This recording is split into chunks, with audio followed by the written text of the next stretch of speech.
dalam Quran surat 4 ayat 59, Allah Subhanahu wa taala berfirman, A'udzubillahi minasyaitonir rajim. Ya ayyuhalladzina amanu atiullaha wa atiur rasul wa ulil amri minkum. Hai orang beriman, taatilah Allah dan taatilah Rasul dan ulil amri di antara kalian, sampai akhir ayat.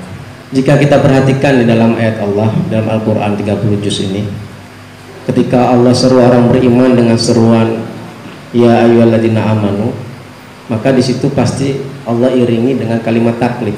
Maksudnya kalimat beban sebagai tugas, bentuk konsekuensi akan keimanan seseorang. Maka dalam Al-Quran Allah sebutkan ya ayyuhalladzina amanu anfiqu mimma razaqnakum. Hai orang-orang beriman, infakkanlah dari apa yang telah kami rizkikan kepada kalian.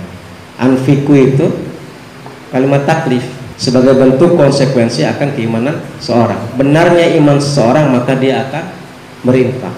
Setengah-setengah imannya seseorang maka dia juga akan setengah-setengah berinfaknya. Begitu pula dalam ayat yang lainnya, ya ayyuhalladzina amanu kutiba alaikumusiyam. Ya orang beriman diwajibkan atas kalian puasa. Kutiba alaikumusiyam ini juga kalimat taklif. Benar imannya maka dia akan berpuasa. Kurang benar imannya dia tidak, ya ragu-ragu berpuasanya.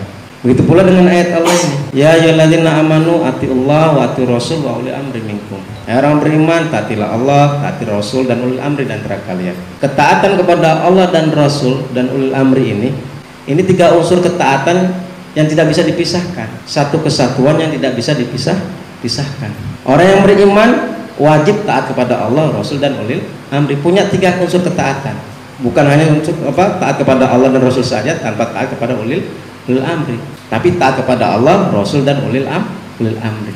Di dalam ayat ini seperti yang sudah kita pahami bersama, bahwa tidak ada pengulangan kata atiu pada kalimat ulil amri.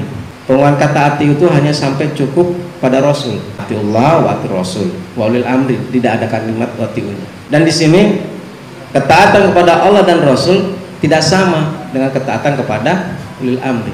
Ketaatan kepada Allah dan Rasul mutlak, tapi ketaatan kepada ulil amri tidak mutlak. Selama perintahnya tidak diperintahkan untuk berbuat maksiat, tidak diperintahkan untuk menyimpang dari ajaran Allah dan Rasulnya, taat. Tapi jika perintah tersebut menyimpang dari ajaran Allah, diperintahkan untuk berbuat maksiat, maka gugurlah kewajiban taat kepada ulil amri.